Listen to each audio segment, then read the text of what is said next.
Yeah, you already know what it is. Lethal Talent 24, dive bombing at you with some Eagles content. Let's go.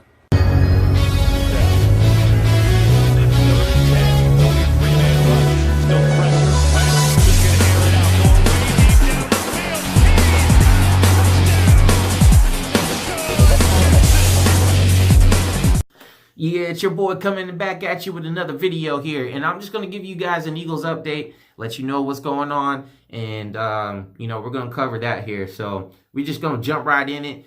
Now, the Eagles have brought back Jay Ajayi earlier this morning for a workout, and apparently everything went well, so they went ahead and signed him, which is awesome because, Jay Ajayi definitely was great for us. Unfortunately, he had that injury last year where he tore his ACL. He had that back injury as well. He played through that before he tore his ACL. So, dude he's strong. He just got his knee problems and whatnot.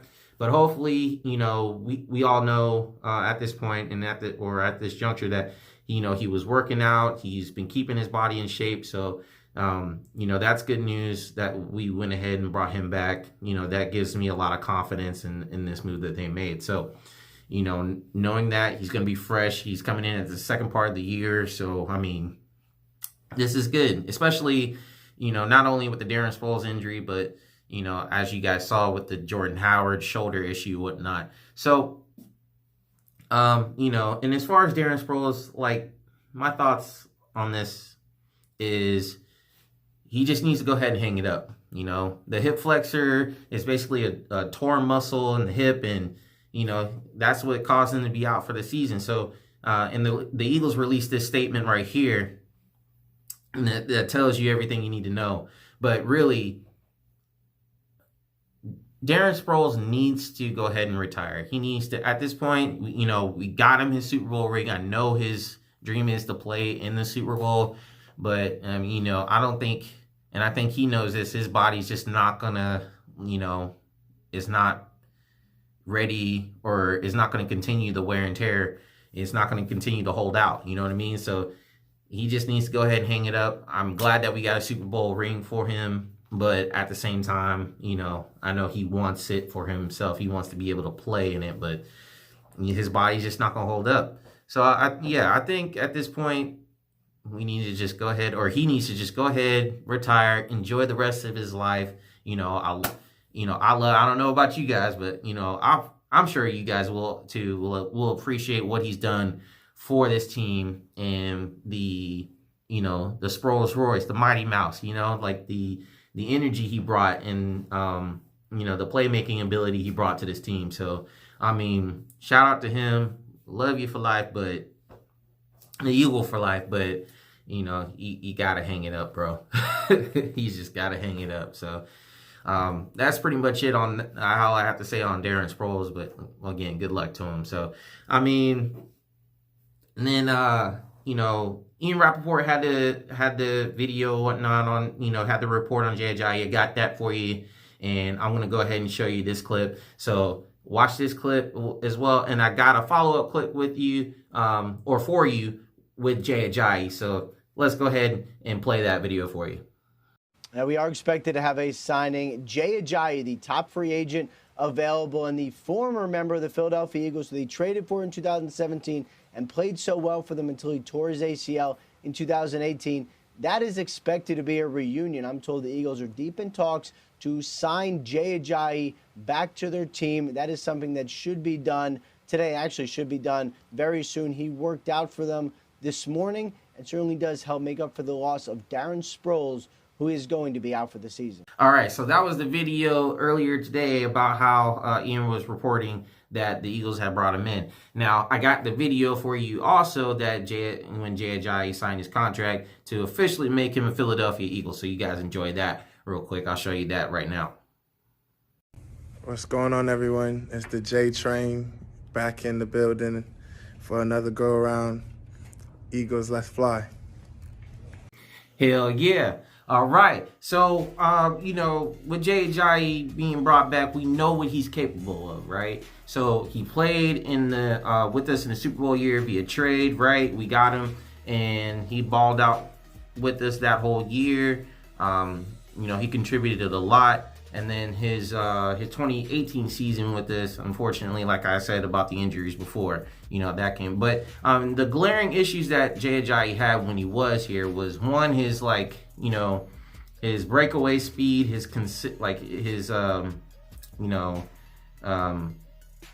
stamina. Can he, when he does get a long run, can he withhold that speed or enough speed in order to, or the breakaway speed to keep defenders from catching him when he's about to run for a long touchdown. That's one of the things.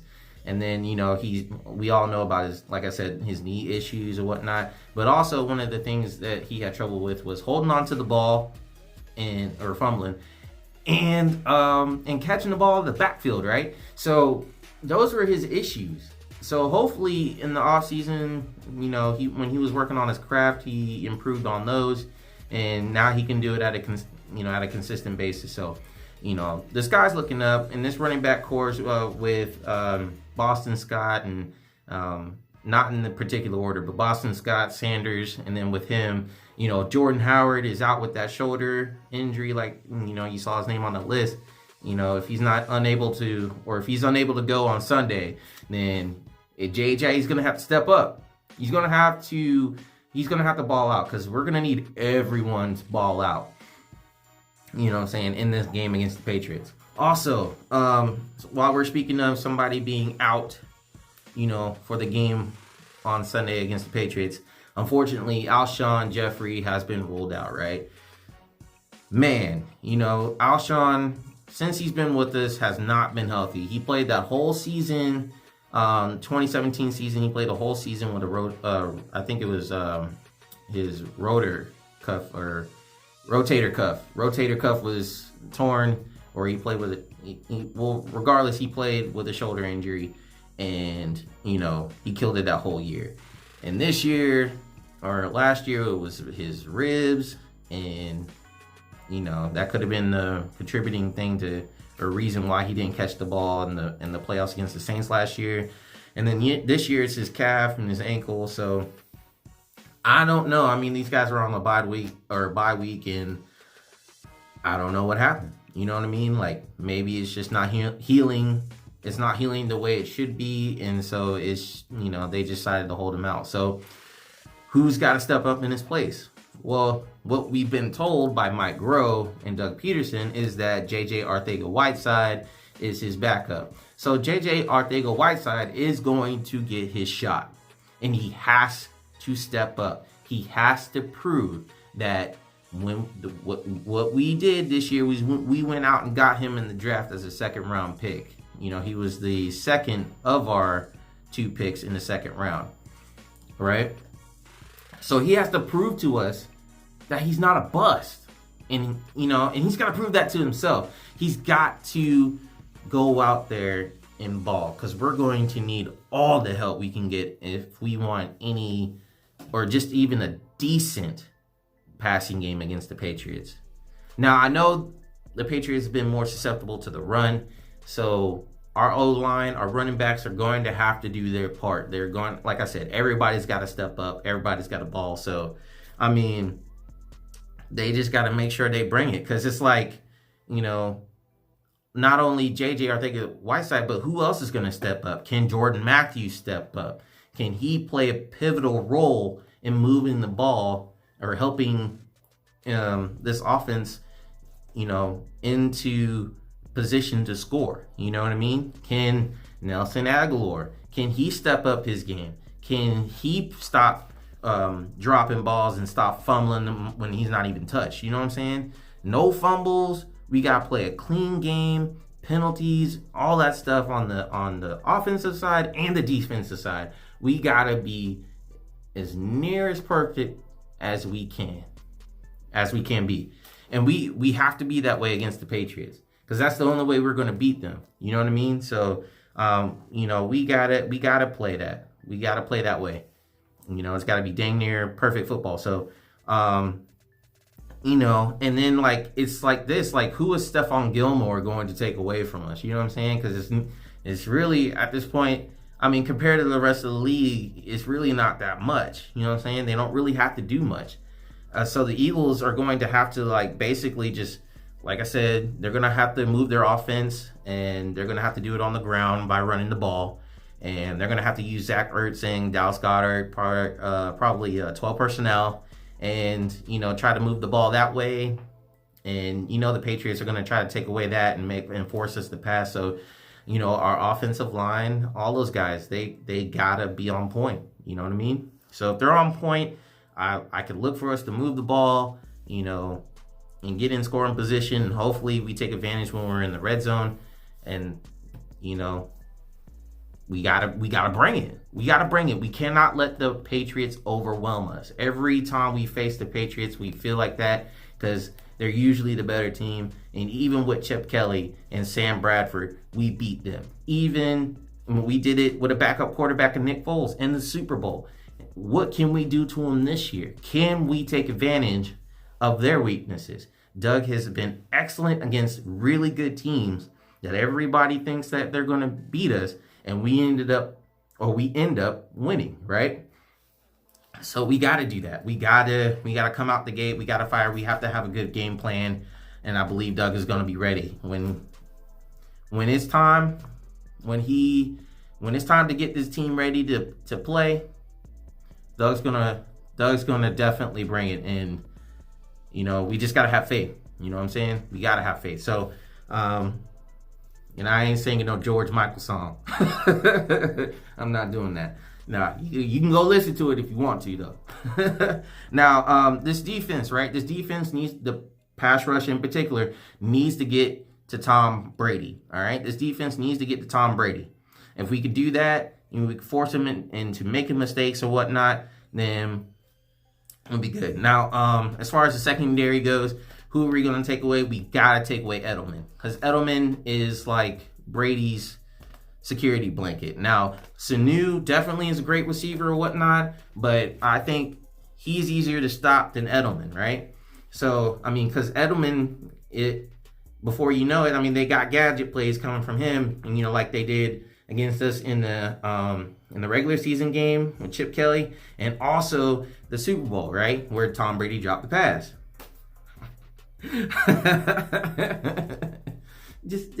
You almost had it.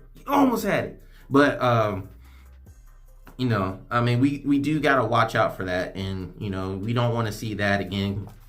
Because I think they'll try to bust it out just to kind of rub it in our faces or whatnot. So I think they will be prepared for that. I hope they'll be prepared for that, but you got to make sure. And we got to watch out for their screens too, because they're sneaky at that. And they like to move their running backs out in as a receiver. So they'll do that with either James White. I think Sony PlayStation Michelle, they like to run mostly with him, but I think he's pretty good out of the backfield too. So, but I'll go over more of that on game day, really. And the game is at 4:30 Eastern, but it's 3:30 my time because I'm Central Time. So, and so we'll be looking. I'll do more on that day, and just looking forward to this game, man. Just looking forward to see what we can do against this Patriots team. Now, also just a little bit of other news, which is crazy that the Seahawks game has been moved to an afternoon game instead of prime time. I like. It's kind of like bittersweet because I like the afternoon games because then you got the rest of the day. But at the same time, like, it's prime time. You get up for that. You get ready, and the anticipation is always there. It's sitting there. It's rising, and by the time it's game day, like, everything that's built up inside you just comes out. You know what I'm saying? So, but they moved it. It is what it is, unfortunately. So, hopefully we can put an L in that column for the Seahawks, though. That would be nice. That would be real nice. I love that. And to beat Russell Wilson and Tom Brady. If we beat these two teams, we win in the division, man. I know I said that once we beat the Patriots that we would be, most likely we would win the division, but we beat both teams. Yeah. Because, the only team that can stop us really from winning it, or that can take it from us, is Dallas, and they definitely have a harder schedule, after, I think it's from here on out. So, we'll see. We'll see. But yeah, that's pretty much it, guys. Oh yeah, shout out to Brandon Brooks. Again, and and it's pretty cool because he had this to say, and I'm gonna go ahead and play this right now. All right, I'm gonna play this right now. All right, cool. Hey, this is Brandon Brooks. Excited to sign an extension for another 4 years, and proud to be an Eagle. Let's fly. You damn right. Fly, Eagles, fly. That's right. And he's going to be with us for the rest of his career. I mean, that's awesome. I love this guy's intelligence, his know-how for the game, and his play. He's nasty. He goes all out. He plays hard. So, I mean, you got to love this guy, right?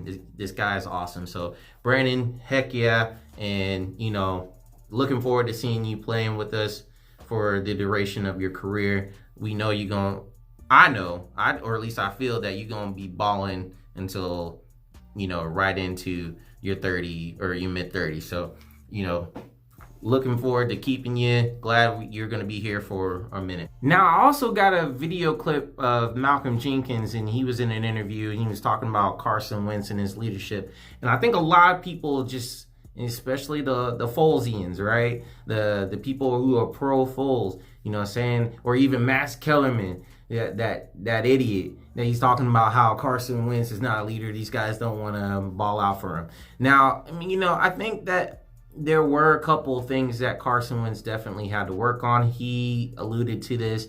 He talked about it in his interviews and whatnot, how he could be a better leader. He came out and said that after that report where they're saying that, who does this guy think he is? He's never won a Super Bowl or whatnot, but he acts like it and stuff like that. It's crazy the amount of pressure that that you're under when you're drafted as a quarterback or whatnot.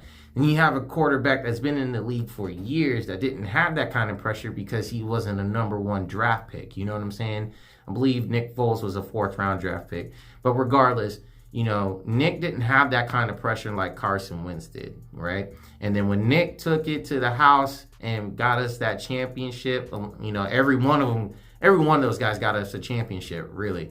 But Nick Foles balled out in those last 2 games to solidify the Lombardi coming to Philadelphia. So I just want to show this to show that Carson has been growing. He's going to be growing with this. And whether you like it or you don't, this is what's going to happen. This is what, you better just go ahead and accept. Because he's going to be our quarterback for the next 10 years, basically.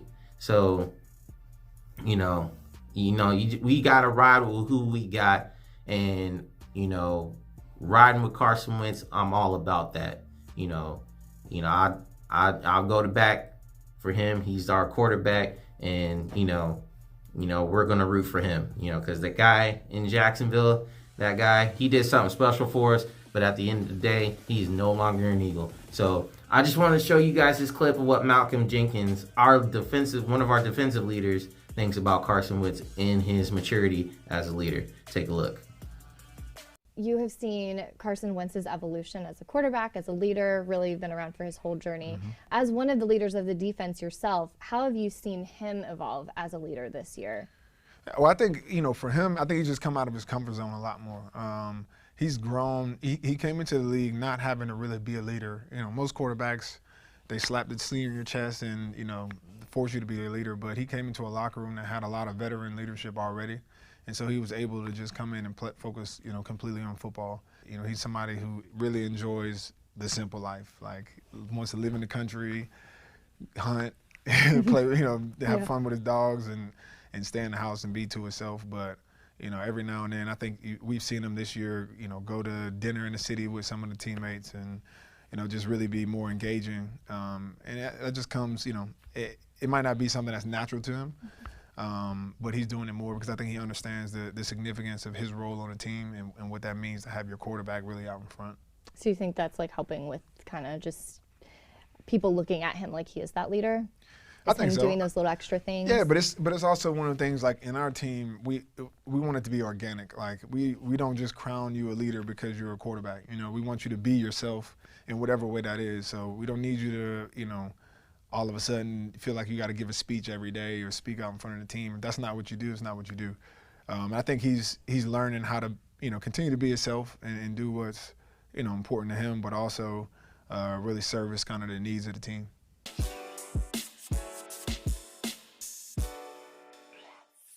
So that's pretty much it. That's where I'm going to end this video. So just leave your, if you have any thoughts or if you want to, leave a comment, go ahead and do that. And so with that said, EAGLES, Eagles, nuts. What's up? You guys take it easy. Peace.